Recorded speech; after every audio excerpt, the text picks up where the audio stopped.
want to welcome everyone to the BLTN podcast. Today we're doing like a throwback episode, right? So me and McDilly, we haven't really... We thought about doing one of these before, at least I did, and I brought it to him tonight where we're basically going to just do it like we used to, where we, just me and him chilling in TeamSpeak, talking about things. Not going to do any guests tonight, just me and him. And we're going to go over various topics like we usually do, so nothing different in that front. And we'll see how it goes. So, McDilly, you can't hear me when I obviously talk, because it's not like, whatever, I have to push to talk. So, we'll touch, firstly, like I already talked about, on Ace's promotion. So, if you don't know, he got promoted to Chief of Police.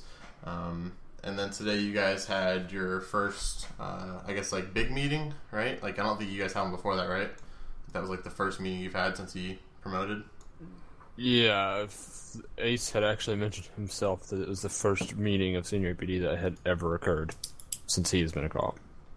And there's not a whole lot that I'm really going to talk about in the meeting, other than, about that meeting, other than it's looking good. Things are looking good for the APD, so expect good things to come. Yeah, so that's really mostly it. Yeah, so basically, my opinion on it, we're not going to really talk about this, guys. We're just going to touch on it real quick, just to see if people don't know about it, then they can have some info for it. But the fact that they're even doing a meeting is kind of like a big step, in my opinion. It always seemed like meetings should have been something that were considered. I'm sure they were done with the highest of the highest, so probably lieutenants and up. But bringing in the sergeants and having everyone listen, I think is a good thing. So hopefully you guys have more of those, and that just improves from there. We're going to talk about the big update, though. So if you guys aren't aware, I'm going to link it in chat. There's a big update, a bunch of release candidates going out for it, and lots of new things coming. So we're going to break down each little candidate, talk about a few little things on there, and see what things will improve the server, what might be able to be fixed with those things, and we'll see how that goes. So give me a second, guys, and I will link you. Yep, there's a lot of stuff on this on the update candidates that I'm really excited about. Some stuff is a little controversial, but for the most part, a lot of this is going to be huge. I'm very, very excited. So, what's something right off the top of your head that just you're excited about, Ralph? Just right off the top of your head. Top of my head, I like the fact that a lot of the exploiting is fixed. That's a big thing. The biggest thing was you didn't want to buy houses in certain locations because you knew that your shit was going to get exploited. If you lived like Grandma Gary's house, he lives right across the street from the basketball court, if I'm not mistaken. I would never want to have that house and actually put stuff in it, all because I know that people would just glitch inside and steal my stuff. So I think just exploiting fixes in general is a huge thing that will improve the server, majority of it at least. The whole, looting dead bodies thing, that's good. And then the other top thing that I saw recently was the fact that if you get revived, you would keep your main gun too, right? That's what it was. You'd keep everything basically. Yep. So medics actually become a lot more reliable then. You don't have to worry about, oh my god, did I not die in a vehicle? Because if you didn't die in a vehicle, you're not keeping your main weapon. So that's one of the big things I think that's going to happen with that. That will be a positive thing. I haven't skimmed through this too much. I caught a lot of the main points, but I haven't skimmed too much. Anything from Release Candidate 1 that you want to point out? From Release Candidate 1, I believe a lot of that was garage stuff. Let's see. I don't think there's too much in there. They fixed the looting dead players thing, which is also huge and awesome. That will not only, is that medic thing a good thing to bring up, but also now people aren't going to be able to loot your physical gear, so that way, if you do get revived, you're going to keep all that stuff too. So that's awesome. Also, retrieving vehicles from player-owned garages. Amazing. It being free now, yeah, I saw that too. I was going to point that out. Yeah, it's free, so 50 cals always coming from the garage, from the player-owned garage. It's the fact that now garages have a purpose other than just being you can have, you can pull from your own garage, but it's it never made any sense to me the fact that you'd buy a garage and the only purpose was pulling vehicles, and it's well, if I own this place, why is it that I'm still paying to retrieve vehicles that, I'm storing here? So the whole garage thing for cities and stuff made sense because you're kind of basically parking your cars there, and in return you're pulling them out and paying them the fee for it. So that made sense. I like the fact that we can get it for free now. And then also the fact that properties have virtual inventory of 100 by default now, so you don't need to get a crate to up that, but you do have to pay to upgrade the house's inventory as a whole. The price before, I believe, was $330,000 for every 700, so you were paying roughly $1 million to upgrade your inventory fully, depending on what kind of house you had. So like he still kept the same structure of like a 1 crate house could still only get upgraded to 700, and like same with like a 3 or a 2 or a 4, etc. So that little change was kind of nice to people that couldn't actually, that aren't donators. They were not able to put any kind of virtual in there, and their houses was kind of just a spawn point, and that's all it really was. So that little change, I think, helps them out, gives them some kind of reason to buy a house as well. So that part of it is good, I think. I think that's pretty much it from Release Candidate 1. Release Candidate 2 added some event stuff for admins. Hopefully we'll start seeing a lot of that once the next update rolls around. They also did some more about fixing exploitings where you could scroll wheel and take someone's gun. That's really awesome, especially when you're playing as a cop and someone takes the gun, then you're going to have to deal with that right afterwards, and you don't know who did it because you don't see their name. I mean, you probably know who did it, but it's one of those things where it's just it would be that one time you like, oh, I know who did that, and then you add the charge to the wrong person. It's like, so it's a hassle. I hate dealing with that. Yeah, and then on top of that, with Release Candidate 2, you also get the fact that player side chat is not removed, or it's removed and not kicking the player anymore. So if Moob wants to start yelling in side chat, and he's just going to get it removed at some point when he yells too much. And I believe he's fixed it to where there's no actual way to bring it back now either. I guess if you relog it would fix it, but you know how before if you go to your settings you could re-enable it, or I guess disable it if you wanted to. I think he fixed that, so you can't do that anymore. You get the custom tags now for players that are in the event, so that's kind of cool. And then if hopefully his redoing the skin texturing hopefully works as well. The most annoying thing and most nerve-wracking thing is when you're wanted for a shit ton and you drive past a hatchback sport and the skin doesn't render and you're like, was that a fucking cop? You have no clue who it is, so you're just like oh Jesus Christ, this is gonna go terrible. So that's a good, I think that's a really good fix too if it actually is more reliable with it. We got Vigi fixes as well, so they can start sending people to jail. The bug before was they couldn't arrest newly joined players. That's fixed. Will possibly fix, that is. So that's another good thing. But there's not a lot in Release Candidate 2. It's a lot of small bug fixes and stuff, or things that we already, or everybody as a community already knew about. So there's not much in that one. I believe we've already talked about the map updates with that release. Pyrgos HQ being moved, Sophia HQ being moved literally 10 inches. Air HQ got moved again, probably about 500 feet maybe. AAC HQ set up as an official training facility for APD, which is kind of what it really was before. I mean, shit, they had shooting ranges and shit there. I figured that's what it was. APD HQs now have full access to all vendors, so that's good. You can pull a vehicle from any point now. Checkpoints are redesigned to checkpoints only, etc., etc. So there's a lot of different changes for map updates. We're not going to go through them all. You guys can look on the map if you want to see what it looks like as well. There's also a dev. You can also find out the dev information to figure out if you want to hop on the server and see that stuff out as well. I'm pretty sure the only thing that got changed with cartels was the fact that you get a message now if someone's taking it over. Did you read about that? Yeah, that was in wasn't that? I think it's a recent one. Ones? Yeah, which is definitely cool. So one of the things I want to talk about out of these release candidates is players' combat logging. So for those of you guys that don't know, one of my favorite things that's coming out of this is if a player is tased or restrained and they disconnect from the server while tased or restrained, they leave a skeleton behind for 45 seconds. And anyone, whether it be a cop, a vigilante, a rebel, medic, whoever it is, whatever it is, can walk up to that skeleton and send it to jail. Now, one thing that I'm interested in is what if a cop is restrained by a civ and the cop disconnects? Can a civ go send that cop to jail? And then also, if a civ sends them to jail, do they get the bounty for it?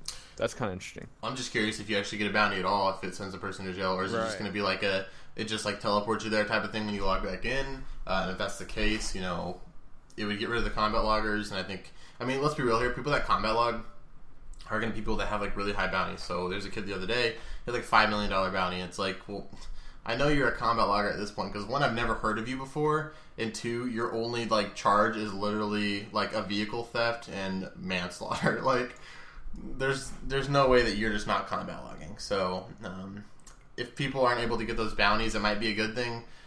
For if there's actually a wipe, then people can't, combat log and get the money for it, or help their friends out in that, way. They can't have their friend combat log and have them sent to jail, try and make it look like legit, but really it just be a whole fake thing.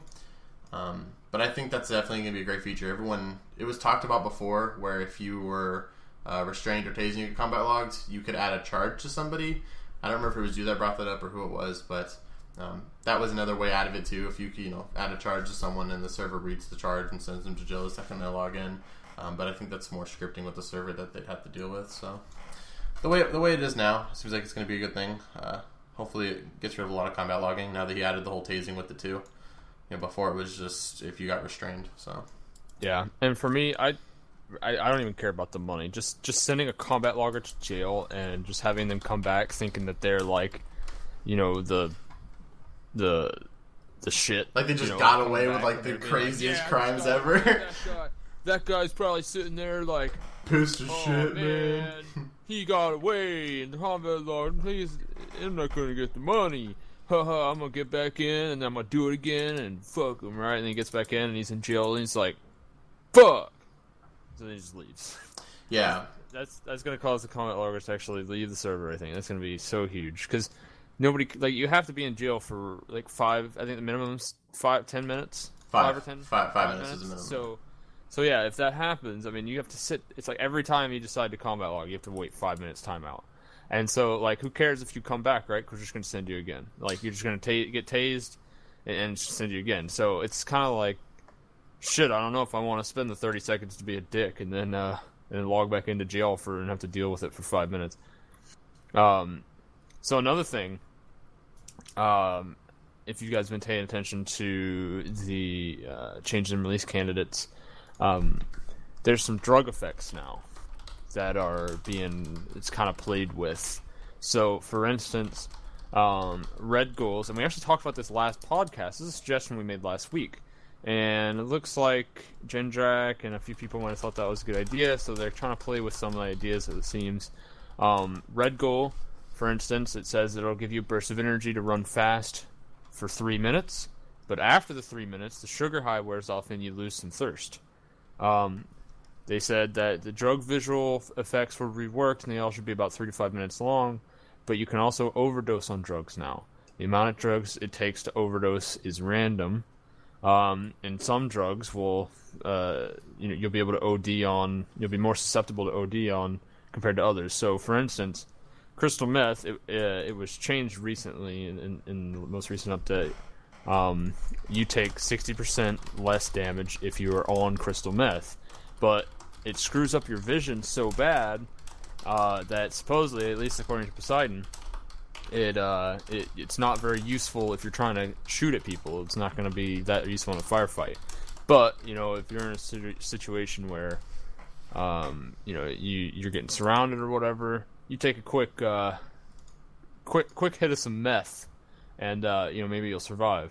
Now, cocaine says you can run forever. I don't know what that means. I don't know if you can run forever off of one hit of cocaine, or if you can just run forever. I think it means the duration of the effect. So, like, I think they each last like 5 minutes, right? Is that what it was? So I guess it's saying that for a whole 5 minutes you could run without having to stop or get tired. Right. But what I'm wondering is, how when you take certain drugs that has like the screen effect that it gives you, whatever it may do. Yeah. Yeah. Are those still going to be in effect? Is it still going to work that same way? Because if it does, that's going to be a motherfucker. Like, it's like, oh yeah, maybe I could, pop some. Well, what is it, meth? It's like, yeah, but what if my screen looks like shit? Like, was it really worth me taking that damn meth just to possibly survive and not be able to see? Right. Well, I guess if you die, it's not worth it. But if you survive, you get hit a few times, and you still walk away from it, it's probably worth it.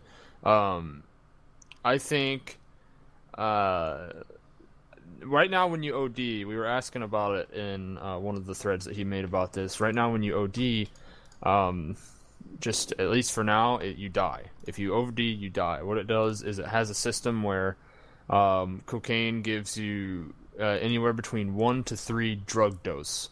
If you have 20 drug dose, you die or you OD. And I think it's like I don't remember what it was. Like if once a drug effect wears off, you lose 5% of whatever your number's at. So I don't know. Eventually, you will OD if you take too much, regardless. But so while cocaine gives 1 to 3 drug dose, meth gives you 1 to 5. So you might screw up, and if you're really unlucky, you take 4 hits of meth and you're dead, or you OD. Now, I don't like the idea that you die from just ODing. Now, he did say that there are animations in the game where your character will just spaz out. So I would think that it would be cool where if you OD, maybe your character... I don't like the idea of losing control of your character too much. It would be kind of cool to spaz out. It'd be pretty realistic. However, I think what would be a little bit more cool is if you had opposite effects to what their benefits are. So you have a negative effect that's directly related to the positive effect. So for instance, meth, if you take 6% less damage while you're on meth, maybe if you overdose on it, you suddenly take 60% more damage during an overdose. Maybe an overdose can last a duration of time, and then maybe you can maybe it'll go away, or perhaps you can make it an addiction and you have an effect. Certain things you have to take in order to not die, maybe. Right, or maybe you have to take meth every so often to keep the addiction from. Like you get the shakes or something. Like I think it's something that's going to be expanded on. Definitely, like we, before. Poseidon was talking about just putting in bare basic shit for the cartel system, and then it kind of just kept adding on and on and on. It's like now we have the whole message thing if someone's taking it and all that kind of stuff. So I think it's something that definitely is going to get added on to. At least I hope it does. I think definitely your suggestion for either having drawbacks for it would definitely be a better solution than just dying. But then again, there's also cases where in real life, you OD, there is a chance that you're gonna you're probably fucking dead, right? Like there's things that you're not going to come back from. So right, but definitely, and it would be cool. It would be cool, like if you did cocaine. Actually, that makes sense. The shakes. You said something about the shakes. That would be pretty neat little effect. So, like cocaine makes you run forever. Well, what if you OD on cocaine, and then you have a problem where you're way too energetic, right? You've taken so much cocaine. What does cocaine do? It gives you this like infinite energy or whatever. It actually makes sense in this situation, and it's RP worthy that if you take too much cocaine, you get the shakes. So maybe your aim is you just get like ridiculous bullet sway for like 5 minutes if you OD on. Like you're tired as fuck, basically. Like when you run for a while, yeah. Yeah, that kind of gun sway. That would be realistic because you have so much energy you can't control yourself. That would be pretty cool. That would be such a good idea. It's what we always said here. We come up with the dumbest shit, and then there's times where we have like the best stuff where it's like, damn, we just should have write this down. I don't know why we don't write stuff down when we do it. It's like it'd make more sense. So drug things are definitely going to be a big addition to the server whenever this actually comes out. I don't know how many more like candidate releases he's going to do. Like I thought he was down after 5, and then he just hits us with 6, and I'm like, okay, I guess there's more. Because with 6 we got there's a new skin for R&R for the True, and there's another one for the box truck. I don't know what those look like. Jedrak is just holding back on us apparently, and I'm pretty sure he's looking to do admin skills as well, if I remember correctly. So that would be kind of cool. And I think he fixed sword fighting with the crates. Like before, you were able to walk around with them and stuff. But last time I watched his stream, it looked like he fixed it to where you couldn't actually walk outside of your house with it. Like it checked like the perimeter of your house, and if the second you like walked out the door, it deleted it.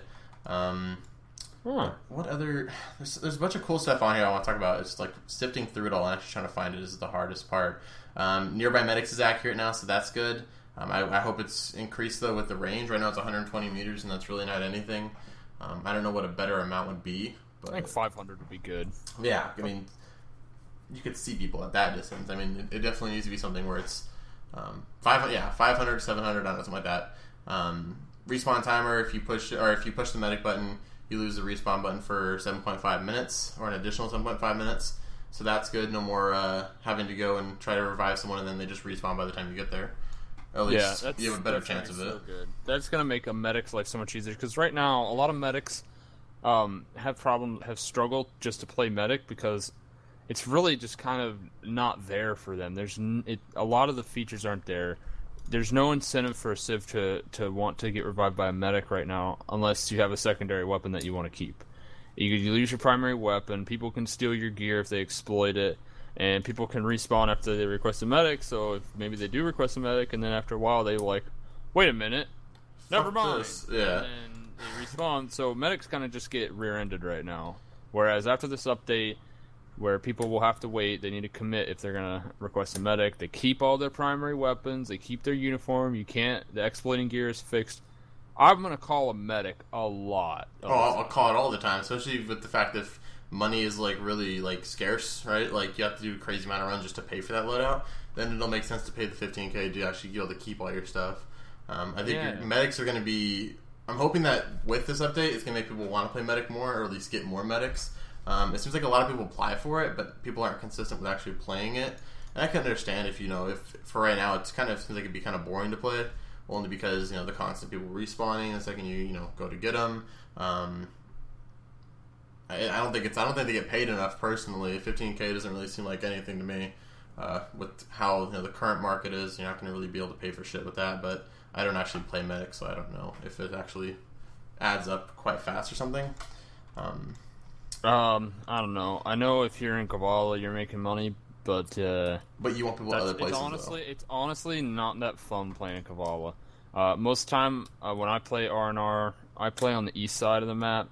When I play on the west, it's just like, okay, I'm leaving Kavala, but now someone is reviving him Kavala, so I got to turn right back around and go back to Kavala and take care of them, And so you go back and you revive them, and it's $15K or whatever. You get RDM'd.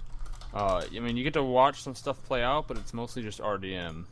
And it's just people shooting each other with rooks. Now, I'm not gonna lie, I think RDM and VDM is like the funniest shit ever, so sometimes it's fun to watch it happen. But I think it's a lot more interesting to go on the east side of the map and matter of fact, you were there on the Civ and we were assisting the cops in a jailbreak. Oh my god. Me and Fuji were playing medic. And we were reviving the cops, and I think that's fun. Not so much for the civs, but as a medic, you kind of get to watch it all play out, and you feel like you're actually playing a decent part in it. Now, you have a role, basically. Right, you mean something at that point. Right, because with cops especially, for some reason they still revive with their primary weapon, opposed to civs in the current build. So I don't know why. Oh, yeah, I don't know. I was gonna say maybe because it disappears. I'm like, oh wait, ours disappeared too. Yeah, I got no idea why that happens, but yeah, bringing that up though that was the most frustrating thing ever. I've never seen anyone do that before, to where in that kind of scenario where the medics would keep reviving him, and it's like stop fucking reviving him. We didn't want to shoot you guys, but it's to the point where it's can we just tell you to not revive them and then shoot you afterwards? And it says we can do that in the rule book, and then the R&R handbook, you pointed to me, it says something completely different, saying that we can't shoot you. But I posted that thread and McLean saw it, so hopefully they look into that and fix that, because that was kind of, I don't know, it seemed unfair to a point where it's the APD are able to just keep getting revived and we have to keep dealing with it, versus having that time where they actually have a travel time for us to be able to actually have a chance to get out whatever we want to do. So that was the annoying part about that. For those of you that don't know what we're talking about, in the server rules, it states pretty clearly you can verbally tell a medic, stop, don't revive said person, or we'll kill you, right? So what Warfare's talking about is in this jailbreak we were told don't revive the cops, or so and so will kill you, and we explained to them in the handbook, the R&R handbook, it says that if you're assisting the cops, aka you're a volunteer, which is essentially the same mechanic as being a hostage to a civ. If you are a volunteer or a hostage, then you can't help the other side. Also, if the other side tells you to stop what you're doing, you have to tell them, I'm sorry, I'm a hostage to the civs, or I'm a volunteer for the police, I can't comply with you. Now, it makes sense if you're the hostage for a civ, because if you don't revive the civs will kill you because you're the hostage. That's your contract for living, is that you heal them. From the police, it doesn't really make sense from an RP standpoint. I would imagine the police wouldn't mind if you didn't risk your life to save someone because they were aiming a gun at you. Now, but in the handbook, it says you can't be killed in this situation. You are not to be killed if you don't comply. The thing that they do to stop you is restrain you. The civs have to restrain you, or the cops have to restrain you, depending on whichever side you're helping. The problem with this is, for one, that's not actually in the server rules, so this that's not necessarily like the big problem. That's just like an oversight. So like they didn't know, because what are you gonna do as a civ? Are you gonna read the R&R handbook to learn about what you should and shouldn't do? Why would you read the R&R handbook for that? You'd read the server rules to play civ. But the problem I have with that is that I don't know. It's kind of goofy. Like for like I said, for a hostage situation, if you're a civ hostage, that makes sense. But I don't think it should be that way if you're volunteering for the cops, because the terminology there is kind of like you're volunteering. You're doing it of your own accord. You assist the cops as medics. You're encouraged to assist the cops. Now, from my understanding, if a sergeant pulls you as a medic to assist the police, or if the police approach you to assist the police, that is essentially being required to be a volunteer. I thought it was all optional, is what was my understanding of it, that you had the option to become one. Because if you're a volunteer, you're not really a volunteer at that point. You're literally taken hostage at that point by APD. If they're saying, like, you have to do this, it's like, well, that doesn't seem very volunteering. Yeah, it's kind of weird, because what if you decline? What are they going to do? Disobeying an officer? Arrested. Yeah, what are they going to do? They have bigger problems to deal with, because that's why they're asking you to come in the first place. They're not going to sit there and arrest you. I don't know. It's kind of weird, kind of a weird thing, but I don't know. It's like a minor issue. It really doesn't come up because usually medics don't assist police. At least not to my knowledge. I play cop a lot, and I don't really use R&R very much. That's because I don't really see R&R very much. When I played R&R myself, I usually stick to the east of the map, so I'm hanging around Thera and checking the highway towards Pargos. So if there's a Fed that starts going on, I'm going to hear it, and I'm going to go drive straight over to Air HQ. Yeah, because you're just going to be able to start reviving people from it, yeah. One thing I want to discuss right here is with players. So it's players who are being escorted no longer take damage. They're also dragged on the ground so they can't be used as meat shields. Now, I'm super confused about this. Now, it's saying players that are being escorted. Does that mean whenever I pull someone out of a car and I need to move them inside the building, I have to drag their ass to the building? You're talking about the new escort mechanic. Yeah. Do I need to drag people now, or am I going to be able to move them like? That's the idea. You have to drag people. Oh, and Jindrak just commented there. Yeah, you're saying you have to help. Yeah. If a medic gets asked by the cops, it's not optional. You have to help. Okay, that's cool. I'm glad to know that. I was pretty sure that was the way it was, but yeah. Anyway, like you said, the escort mechanic. So yeah, you have to drag people now. It's slower. I think they said you move like about a third of your normal speed. You can't be sprinting and jumping fences anymore when you're dragging people, and the profile of the person you're dragging is going to be really low. So it's going to be really easy to shoot you, and the person you're escorting can't is be killed. invulnerable.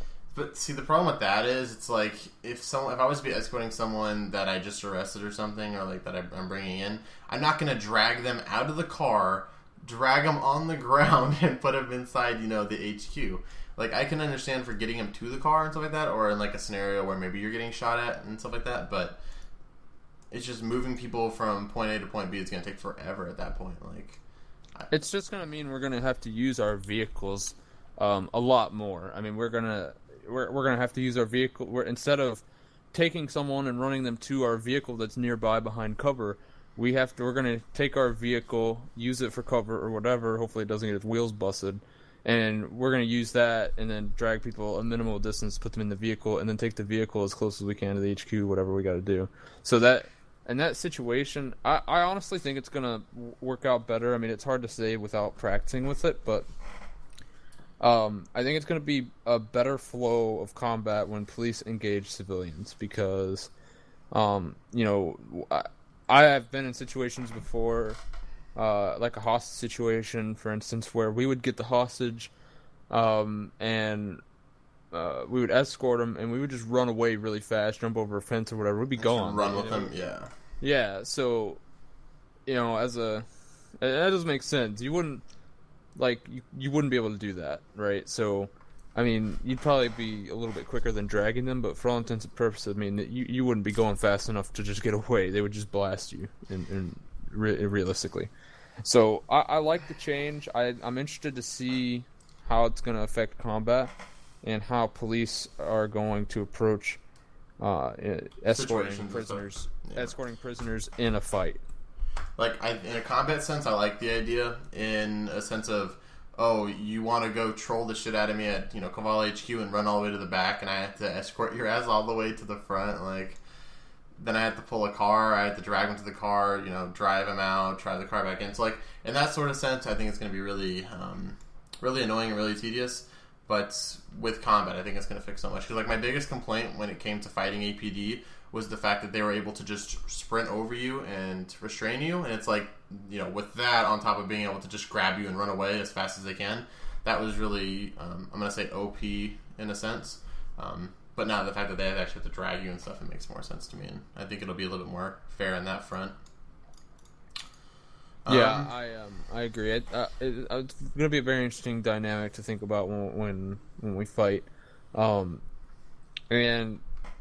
I feel like there was some people posting about it, how they were really like talking about how it was like the worst decision ever, but I think it's awesome. I think it's really good. I think it's going to really make APD have to worry more about the fight than the bounty, because you're not going to get nothing unless you like get rid of everybody, because you can't escort anybody without being super vulnerable. Yeah. I don't think there's... I mean, what else is in this these current 6 candidates that we need to discuss more of? I don't...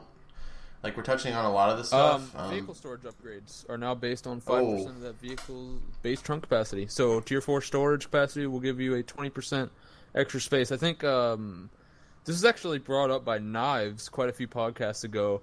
I think he suggested that. And that seems to be a pretty popular talking point there. It looks like that's what we got in there. So I love this because, and there's been some people complaining about this on the forums. Mm-hmm. This is awesome in my opinion. I cannot stand that everyone uses helicopters in their drug runs. Used to, and I'm sure you remember, if you had a helicopter, it was one helicopter and they were Overwatch. They were just watching to see if the cops or other civs were trying to ambush you. Yeah, that was it. They weren't... Yeah, they weren't getting drugs in their vehicle because it wasn't worth it. Which is awesome because that's such a good thing. I'm so glad that people are going to have to get onto the ground again and use trucks. Now, for the Hemet box, this is actually a really big deal. Because, well, what is it gonna? Oh, actually, no. I guess it'll be the same as its max price or its max storage now with the plus 200. So, Hemet box is gonna take full advantage of the 20% and get 200 extra storage. Hemet box ain't gonna change. Essentially, Hemet box still gonna be the big money maker. But orcas and mohawks and shit like that. Little hummingbirds, yeah.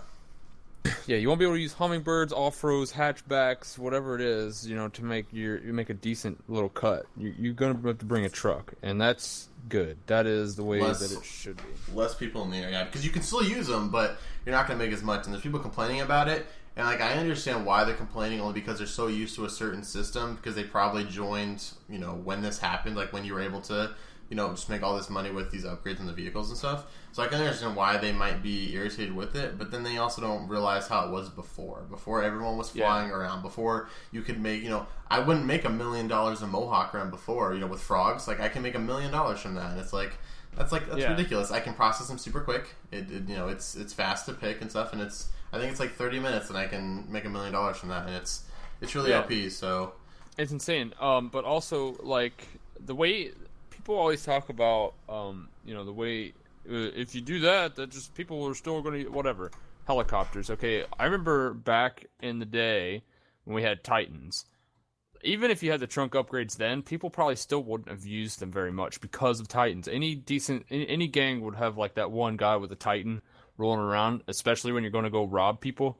And everybody always loved to use that thing. So you see a helicopter, you Titan that. You're not doing drug runs with those with helicopters. I mean Titans on the ground. That's not working for you. It was just easy to shot down. Yeah. Right, so when they removed Titans, helicopters got used more because of radar or whatever. Then they got used more because you could shoot off of them. Radar got removed, but you could shoot out of them, and I mean, you still have tilde anyway. And the trunk upgrades. So right now, if you're using anything that's not the MH9 or the M900, you have like minimal risk. The Orca, the Huron, Mohawk, all the other helicopters are armored, so... You know, if you see someone start to roll up on you, you see cops or whatever, and you know you just get in your pilot seat with your bulletproof glass, and you'll most likely get away with whatever you got, and you won't have to worry about it. And that sucks, especially if multiple people in a gang are using like multiple helicopters in a run. Only one of those helicopters is going to be chased, and there's a pretty good chance that that one that does get chased is going to get away anyway and not going to have problems. So it's like it's really not a fun dynamic to deal with when you're playing because everyone's just flying and it's just really boring. You know, you find someone at a red zone or you don't, and if you do find someone at red zone, it's probably going to go to a rebel base. So it's like you're basically just fighting over concentration points instead of like the pathways between, and that's why I really want people to get back onto the ground. So I really like this storage upgrade change. I think it's going to be a pretty good step in the right direction, and hopefully people will use ground vehicles more. I think they will. Any final touches on the release candidate? Anything on here that you want to touch on? Lastly, we're going to move on to the next topic. Oh, I think that's pretty much it. I think we hit most of the main stuff on here that actually are going to have some major effects to the server. We'll move on to the next one. So what I want to talk about next is going to be the whole clear-cut promotion system. So currently with R&Rs, you're going to know the fact of the matter is they get promoted based off time played. If I understand that correctly, right? Like, if you play X amount of hours, you become this. If you play X amount of hours per week, you become this, right? Yeah, the way R&R works, just to explain it, you have a minimum amount of hours that you have to play in a week to retain your rank. But there's also a minimum amount of hours for each rank. Now, if you are dispatch, I believe the minimum amount of hours a week is 2 hours. But if you put in 4 hours in a week, or 2 weeks, or whatever it is, you'll get promoted to first responder because that's what their minimum is 4 hours, and it just goes in the increments of 2 like that. So it'd be 6 hours for armor responder, 8 for air, and coordinator is a selected position, and you don't get to have just a time played for that. Now, so where are you going with that? The idea being, people want a clear-cut promotion system for APD, right? They want it to be either time played, or I don't even know what you could do other than time played. And I think we're both on the same page with. Well, my answer would be I wouldn't want time played. Would you want time played to be an option for getting promoted? No, because it's convenient. It's funny because I am a sergeant, but I mean, if I was shit at RP and shit at knowing the rules, I've got like 28,000 plus minutes on cop, so that would mean that I would get my rank to play a lot, and that's not fair. I think for people that don't have time to play as much. That's especially considering the way APD works. Now I will say R&R runs a tight ship, tighter ship than the APD, at least for a long time there, because, well, for one, they have a lot less people to manage, but for two, they stress RP, there's specific rules about it, and everyone in there is just kind of a close-knit group. Everyone really knows each other. In APD, you got a lot more people, you get new people every week, every day almost. So with that, it's really hard to keep track of that many people's time.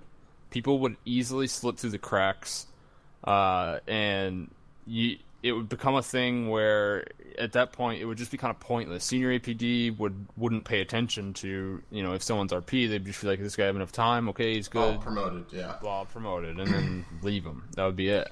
So, yeah, I think that would be a bad idea for the APD.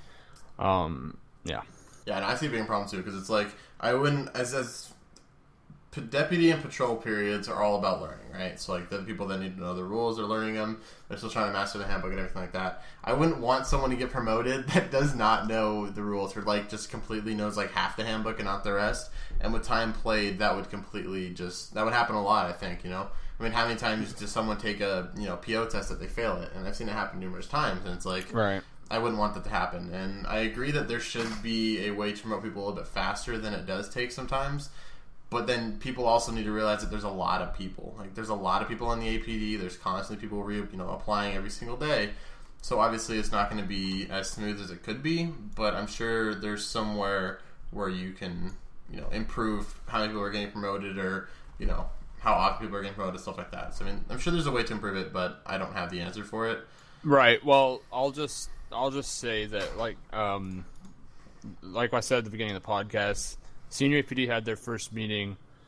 Things are changing, good things are coming, and that's something that we're definitely going to be looking into on how we can improve it. So, I would say things are looking up in terms of getting organized with the APD and setting a lot of things in motion, organizing just like pretty much a lot of our facets, making sure we're more streamlined in how we operate, and everyone being on the same page, which is kind of like the big thing for us.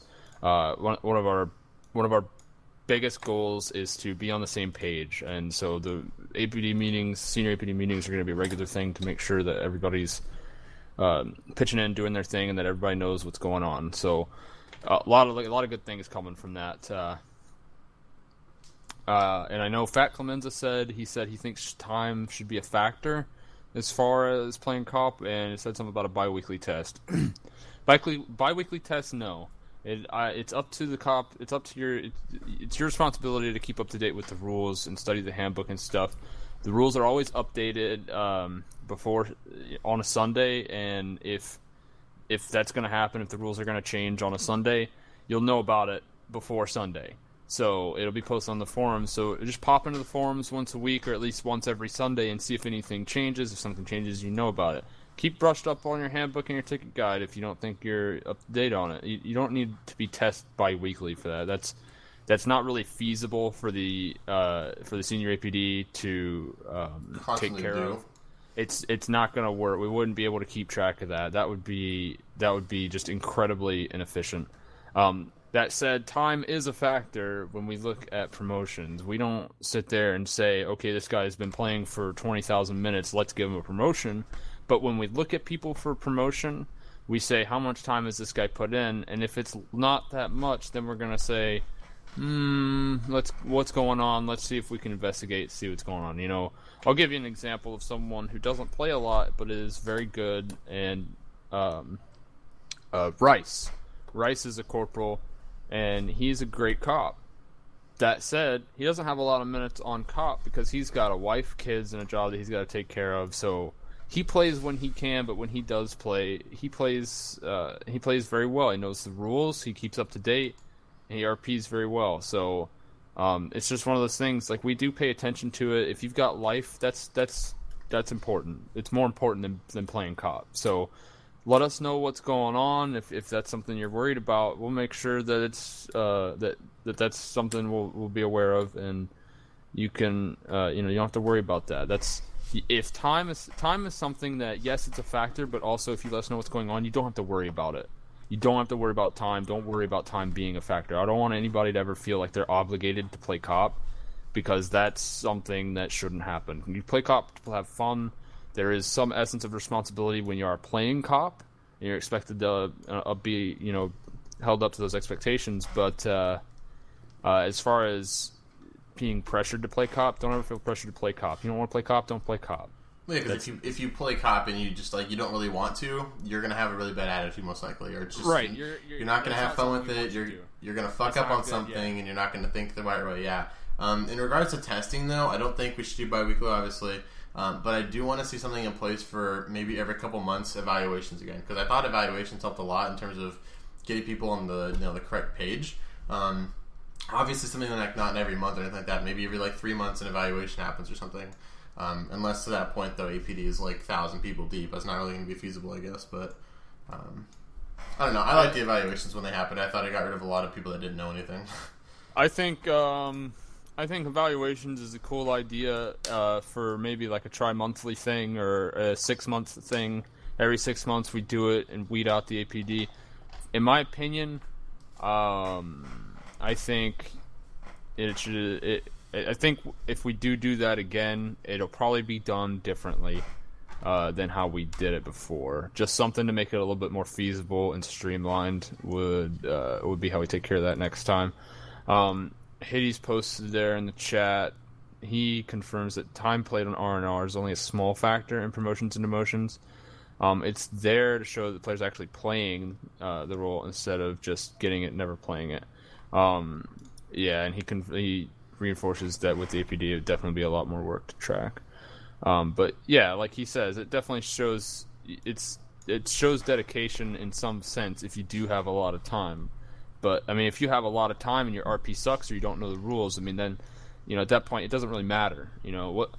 What's the point of having all that time if you don't know what's going on, or if you're just acting out and not following the rules? It doesn't make a difference at that point. Yeah, like I don't want to say R&R's a lesser group either. Though, like I don't know how I'm really gonna word this, but they also have less rules, I guess, or like their handbook isn't as big, so they don't have to memorize as much. So I feel like you can trust players a lot more in regards to promoting them up to a higher rank. I mean, it's like the ranks aren't that big of a difference anyways. It's not like one gets really that much power over the other, but it's not like with APD where you get the chance for people to like lethal people or to what else can APD do besides lethal? Pardon people, stuff like that. Things that will actually are really game changing. Whereas with R&R, they're required to remember a little bit less, and I think that you can trust people more in terms of ranking them up based off time played a little bit more than you would if you were to do APD side of things. There's not much that you need to remember. I would feel more inclined to trust Billy over here with 40,000 minutes versus someone on APD who might have similar time, but there's also a chance that they might not know all the rules either. So. Fat Cleanser posted in chat, and he's bringing up something that gets hurt a lot and will still get hurt a lot no matter what. He said he feels like you have to play with a higher up in order to distinguish yourself for promotion. And he says the problem is that it's hard to get a decent amount of play time with a lieutenant or something. And he asks what we think. So this comes up a lot, and it is addressed so many times. So hopefully maybe I can just say this here and then people can come back to it. So as far as playing in front of higher ups, it is inevitable that if someone plays with a higher up more often, the higher up will know more about that person. That is simple. That's math. Logic. If you play with someone for a longer period of time, then they're gonna know more about you. And if they like what they know about you, then that's great. That being said, what we do is we go through and we look at cops. And we'll look at cops that we think, okay, this guy's got so much amount of time. There's another situation where time is a factor. We see, time coming up on someone. We say, hey, they played for a decent amount of time. We'll say, okay, let's go play with them, see how they do, see how we feel about them. In situation, senior APD are always watching. They're always, when you're in a room, maybe they're just playing to have fun. I play to have fun sometimes. But we always watch people. We go in rooms. We see how reliable someone is. We ask them to do certain things. I think that sometimes you will see people that get promoted who play with senior APD more, but that doesn't necessarily mean that they didn't deserve it. It just means that the APD or the senior APD are exposed to them so much that when they're exposed to them for a long period of time, or for more often in a short period of time, that's hard to describe. Like if a senior APD spends a significant portion of their time with a certain person, then they're going to feel more comfortable giving them promotion and deciding that they deserve it. That being said, like I said before, it's something we try to play with co-ops. We try to play with people that we think are potential candidates for promotion. We play with people we don't know to see that. I try to make an effort to get to know everyone, at least on some acquaintance type of level. It's hard to get with everybody. It really is. There's not a whole lot of us around, and while we do try to make our rounds and get everybody, the thing that you need to know, that everybody should know, is that a lot of times people feel entitled to a promotion. A lot of times people may seem like they deserve a promotion, but there might be something holding them back. And they probably don't know what it is because we haven't told them what it is that's holding them back. And that would be because we don't need to tell them. That's not something that they deserve to know from us. That's something that they have to figure it out. You have to figure it out what it is what's going on. If you so we keep notes on everyone when we play with them, and we don't disclose that information. We don't tell anybody about that because then you just take that information and act upon it. We want to know how you are naturally without us having to tell you what's going on. This is what you need to do and stuff. Yeah.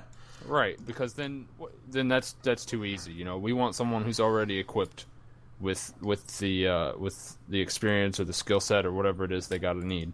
If there's a problem, here's a general rule of thumb. Okay, just to keep it short. There's the too long didn't read version. Okay, if the senior APD are not disciplining you, you are probably fine. That being said, it doesn't mean that you're just going to get a promotion just because we're not disciplining you. However, it means that you have the capacity to make it happen. You just got to make sure that you make it happen. Yes, at some point you probably will need to play with senior APD at some point or another so that they can take notice of that. But if you play with other people like corporals or whatever, corporals talk to senior APD. They tell us about what's going on. So if we get recommendations from corporals or reports from corporals, we're going to say either A, all right, let's go play with this guy, see what he's all about. We're getting good stuff about him. Or B, let's go play with this guy. We're getting bad reports. Let's see how what's going on and see how the things are going. So that's what happens, pretty much. I think I pretty much covered everything there. Yeah. The fact of the matter is, the reason why people seem like they're getting promoted a lot faster, or maybe they're getting more promotions, is just because they're playing with the senior APD. The senior APD knows how they play. They know how they role play. They know if they know the rules. So you're obviously going to be more inclined to promote that person faster because you know everything about them. So it's not done on purpose, like you said, but it's just how the cookie crumbles. So, right. So with that long spiel, hopefully people finally understand how things really work with it. What we can do is what I want to touch on actually last. We're going to avoid gang houses this week. We're going to touch on one final subject, and that's going to be the community team. More so, a lot of people, I don't think, noticed that the community team got a new handbook, and not like a new one, but they got a handbook, and it's basically what allows us to go in game and use the new items we got and kind of be able to record people, be involved in situations so people can actually see what's happening. A lot of the times, if you did it on your own, like if I was to just go in game, right, and there was no rules against killing me, no rules against robbing me, none of that kind of stuff. You can best believe the second I walk into a red zone, I'm done for. Like, there's no way I'm getting out of that. There's nothing I'm going to be able to record. I'm just going to record me getting shot. So I talked to Jendrak. We got a handbook up. We have new stuff in game, so we have our outfits now. If you haven't seen them, I'll see if I have them on my computer. I don't know if I do. Then we have the the hummingbird, and then the news van. Those both got decked out, so those are looking pretty cool right now. I'm just curious, how do you think it's going to impact gameplay, right? Because, like, imagine if there was no medics on the server, right? It'd be kind of weird. But, like, now imagine bringing another class into the game where you kind of have someone watching you all the time if you're, doing a giant Fed rob. Maybe you have, the news team circling around recording all of it. Do you think it would distract you? Like, is it going to add a cool fundamental thing to the game where people are going to, like, get on the news? Like, what do you think about it, McGilly? I think number one, the rules on engaging with the press. I know we got the handbook that outlines all of that. That also, we need to make sure that gets out of the server rules, because otherwise people aren't going to read that and they're going to think, well, I don't know about none of that. And then I've never heard of that shit before. Right. But apart from that, I think as long as you're not being distracting or being, abusive, just annoying. Like if you're watching the Fed, you either need to be like on foot and like in the Fed, or you need to be a decent distance away from the cops so that you're not caught in a crossfire, or you need to be in a helicopter at a safe distance above, close enough to watch everything go down, but far enough away that you're not pissing everybody off because they can't hear. You know what I mean? Because if you're in a hummingbird, people will certainly get pissed with you if you start causing problems with them. So, that's just going to be like a discretionary thing. That's how I would go about it anyway. As far as how things go, people are people. We're going to get RDM'd. We're going to get killed in the red zone. We don't have we'll have to put something in our name like press with a tag. Right now it's news, I think is what we decided on having it say news. Even though I think press actually makes a lot more sense. I don't know. Maybe not. I'm only thinking press only because the outfit says press, but people are stupid. Maybe they don't know what press means. Maybe you have to put news for people to understand. So we will have that. I don't know if you actually read through the handbook, but... yeah, I did. Yeah, so we have news on there. Most of this stuff is outlined based off of the R&R handbook. Me and Jendrik went through, and he looked at some of the stuff, and we kind of based our handbook off of that, and that's what helps actually like structure it and everything like that. There's definitely gonna be rules put in place for it, to my knowledge. The reason why I'm pretty sure there's no like official rules for how you can act towards people that are on duty is because the handbook's not technically implemented yet, right? It's still like either a work in progress or really because there's nothing in game yet for us to use. So that's kind of my understanding of why we don't have anything official for that. I still need to talk to Jendrik about it and see what we're going to go with for that and how we're going to do it. But I think it's going to change a lot of things because, you're going to have to question now when people go like fly into the red zone, like, is that a news person or is that just like some random person? Are you going to want the news people to watch you or are you not going to want them to watch it, Right. And you know what? I think one of the issues that'll come up, and it comes up with R&R all the time, his textures didn't load. I don't know if Hades is still in the chat, but is that something... I mean, it's definitely more of a Poseidon question, or maybe even a gender question since he does the skins. But is that something is that like an LOD issue where we need to create lower res models for the distances, or I mean, not models, but textures, so that you have lower res versions of these skins showing up at longer distances, or is that just something that it only loads once you get in with a certain distance? And then you just have to deal with it. In one of the candidate things, Poseidon posted something regarding fixing for skin reliability for them showing up. So he might have fixed it. It might be something that he already fixed, or it's like a temporary like quick fix he put in or something. It's something that should be fixed in the next update. It's how it is coded. Yeah. So I think that's what it is. One of the things that was on there was what the fix is for. So yeah, I can see that being a problem with it too, but I'm more interested in the situations that are going to happen whenever you get taken hostage as a news team person, because like you literally get to be able to record all this stuff and everything, and I don't know, I think you're going to have like really good RP because of it, and it'll be fun, especially because we're going to be able to like drive around with the cops too, like we're going to be able to follow them around and stuff and like catch all the stories and stuff, and I don't know, I think that was like the big thing missing from the community team was that people didn't want to apply for community team and go around and record stuff because they knew what the outcome would be every single time. Where with having set rules in there and like stuff for in game and everything, that people I think will be more inclined to record stuff, and I think we'll be seeing some cool videos if more people start applying and stuff like that. I don't know. I'll be going in game recording shit. That's all I know. So yeah, I'm gonna be recording stuff. Although I'm not very good at editing. I was thinking about maybe going watching some cops or something, but then I think about Box's cops and I was thinking like that's just gonna make me look terrible because what a fucking copycat. Dude, his video was awesome, but yeah, I'm excited for the community team stuff, and that'll definitely at least inspire. I think that's because that's inspiring me to go in there and actually record something just to record it. So I'm excited to check it out, see what happens. So yeah, that should be good stuff. Is there any questions in the chat Before we wrap things up? I don't think we're gonna have much, but I don't know. I like doing these kind of things. Like, people don't know that before we had the podcast, me and McDeely would chill in, like the APD room or something, and we would just randomly talk about shit, and that's like kind of how the whole let's do a podcast thing kind of came about. So that's the whole reason why you're just like seeing TeamSpeak tonight, and we're not on Hangout. I felt like it'd be cool if we just did like a chill back stream and just a chill podcast time where we talk about random little things that weren't based off our guests, and we could just talk about however we wanted to, and kind of just get our opinions out versus having like a plethora of people talking all the time. So I don't know. I enjoyed it. I think we'll do more like this. It won't be like the norm, but like every once in a while, if you see TeamSpeak on the screen, you know what's going down.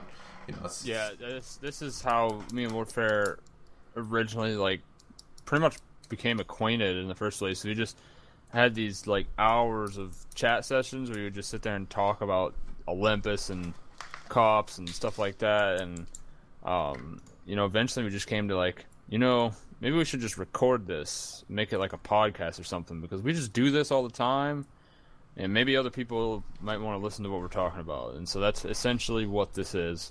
So we're just pretty much just doing the same stuff we were doing before, with having some topics outlined to talk about. So that being said, it doesn't look like there's any other questions coming up in chat. We'll call it there then. Appreciate you guys watching that came out. Like I said, chill stream. Hades to you since you're still being in here. Appreciate you, commenting on a few things. That helps a lot whenever we don't have a staff on. For fixing the news and events area section on the forums, that helped a lot. I mean, even though it was like the smallest little stupid spelling mistake, still you fixed it really quick. So thank you for that. Any final things, Badilli? I think that's it on my end. I'm done. That's it. Thank you guys for tuning in. All right. We will see you guys next Friday. We're gonna look into doing another one sometime midweek. Gonna talk to McDilly, figure out when we want to do it, what time, and we'll figure out how we can have like a better schedule for you guys, for those that kind of want to watch earlier, and if not being so late or something like that. So appreciate you guys watching, and we will see you guys next week.